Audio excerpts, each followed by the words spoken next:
This is a Jacobs brand ball bearing super chuck, model 14N, and it's over 65 years old, made in the USA.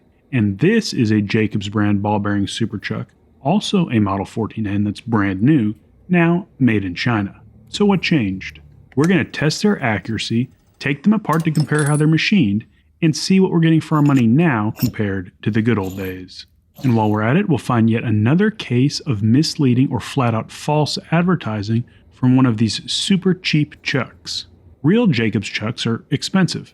This chuck will set you back about $250, and this HHIP sells for about $50. This Colton is only $35, but all these are designed the same way to do the same thing, so why does this one cost 5 times as much as this one? I noticed the old Jacobs 14N is physically engraved, and the brand new Jacobs 14N is etched, but the etching is poorly done. Hopefully that's not going to be a reflection of the accuracy or the internal machining, but we're going to find out. This 14N was made between 1942 and 1959 when Jacobs moved to Clemson, South Carolina. And I think this 11N was made between 1959 and 1996 when they moved to China. I'm going to follow Jacobs' guidelines for accuracy testing.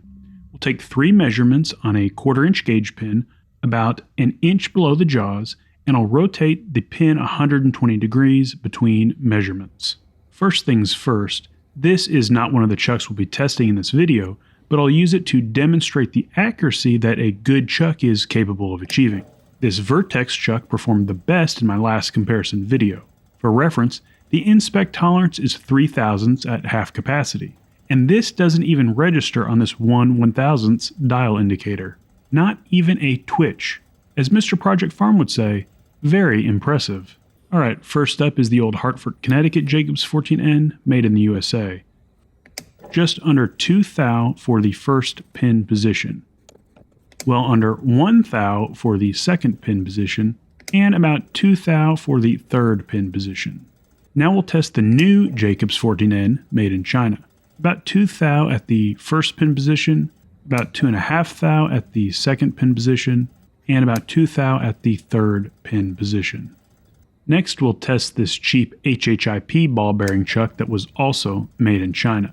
About 5 thou total runout in the first pin position, 6 thou in the second pin position, and about 5 thou in the third pin position.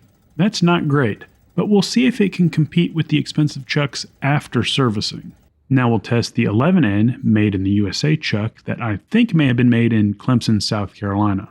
This is running about 11 thou at the first pin position, 12.5 thou at the second pin position, and 11 thou at the third pin position. And look at that wobble.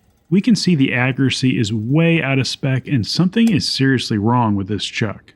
So the 1/2 inch arbor on this was in rough shape. I bought it used and it looks like the previous owner had tried and failed to remove it.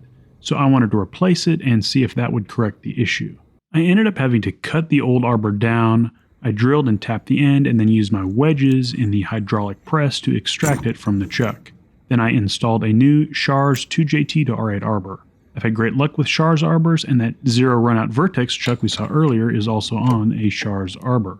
But you can see that this chuck is still way out of spec, so that torn up arbor was not the source of all of this chuck's problems. It seems like everybody has an opinion on how to properly press these open. The Jacobs manual says to extend the jaws to half capacity and then press them open directly on the jaws. I know a lot of people are going to balk at the idea of pressing directly on the jaws, but that's what the manual says to do. Now, if you don't want to do that, I think you should still extend the jaws because the sleeve needs clearance, and if they're fully retracted, they could interfere. Jacobs jaws are flat and the HHIP jaws are pointed, so I didn't press directly on those.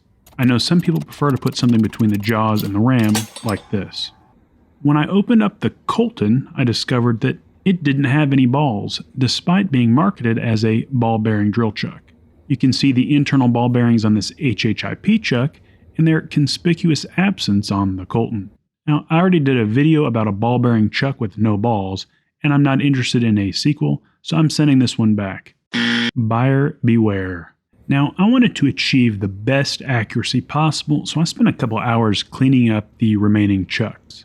This new HHIP had some really heavy factory grease on it, and it needed a fair bit of deburring. I re-lubricated it with WD-40 White Lithium Specialist Grease, and I'll put a link to it in the description. I really like it. Look how easily it spins now, whereas before it was heavy and sticky. This old Jacobs 14N had some incredible buildup of grime and grit from years of use. The design of the ball bearings and the race on this one was different from the other ball bearing chucks, but it looks like it's still in great shape. I put the ball bearings in a bowl for cleaning and then continued with the disassembly. This thing is really well built. The quality is immediately obvious and it's very heavy duty. The jaws do have some notable wear and tear, but the chuck did pretty well on the first accuracy test, so hopefully that won't be a problem. The cleaning revealed just how well this thing is machined. It's really gorgeous, especially compared to the machining on the cheaper chucks. The reassembly process was easy, it's just disassembly, but backwards. Now this is the brand new Jacobs 14N that's made in China. You can see that this one has had some design changes compared to the old 14N that we just looked at. The ball bearings are captured in a plastic race as opposed to loose in a metal race like the last one, and the chuck body is machined differently. Now, the machining is by far better than on the other China-made chucks, and it's easily comparable with the old Made in the USA chucks. But that doesn't surprise me. It's obvious that even after moving to China, Jacobs still puts a premium on quality machining, and overall, this really didn't require any servicing. It's very good quality, but for the high price and for being brand new, it should be very good quality. Guys, this video is not sponsored, so let me take a moment to give a massive thank you to everybody who's donated, subscribed, or purchased a membership here or on Patreon. It really makes such a big difference, and it enables me to produce unbiased content. Comparing the old 14N and the new 14N side by side, we can see the changes in the design of the body and the ball bearing raceways, but really, this style of chuck has worked the same way for decades. Finally, we'll be servicing this USA-made Jacobs 11N that did so poorly on the initial test. It's in pretty rough shape. And cleaning revealed notable pitting and surface rust. I don't know this chuck's history, but it clearly was not well cared for. I got it cleaned up and relubricated as best I could, and now it's time for pressing them back together. Now I use a hydraulic press, but you'd be able to do the same thing with an arbor press. And speaking of arbor presses, I've been meaning to pick one up, so if you can recommend a good one, please leave me a comment and let me know. I would appreciate it. The old arbor that was on the 14N is looking pretty rough. To eliminate one variable, I'll be using this same Schar's R8 arbor on both of the 14Ns for the final test. It's pretty easy to swap between chucks with the wedges, so that's no problem. Now we'll get all of these chucked up and ready to go for the final round of testing. Unfortunately, this old 11N did not improve any from the servicing, and it is still way out of tolerance. Sometimes you find gems on eBay and sometimes you don't. This HHIP, however, had a massive improvement from the servicing. About 1.5 thou run out on the first pin position, just over 1 thou on the second pin position, and just under 2 thou on the final pin position. This went from an average of over 5 thou run out on our first test to an average of 1.5 thou on our second test. And that puts it right up there with the much more expensive chucks. Alright, now we're back with the old USA-made 14N. Just under 2 thou on the first pin position, about 2 thou on the second pin position, and 3 thou on the third pin position. The pre-service average was 1.5 thou, and the post-service average was just under 2.5 thou. Maybe I should have left well enough alone. The new 14N is about 1.5 thou on the first pin position, just under 2 thou on the second pin position, and about 2 thou on the third pin position.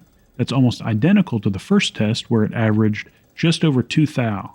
The second test average was just under 2 thou. I'm really pretty impressed with the old 14N. It has held up really well despite many years of rugged use. And I'm also impressed with the machining on the brand new Jacobs 14N. Leaving the politics out of it, China is clearly capable of manufacturing a high quality product, and I feel like this model does live up to the Jacobs legacy.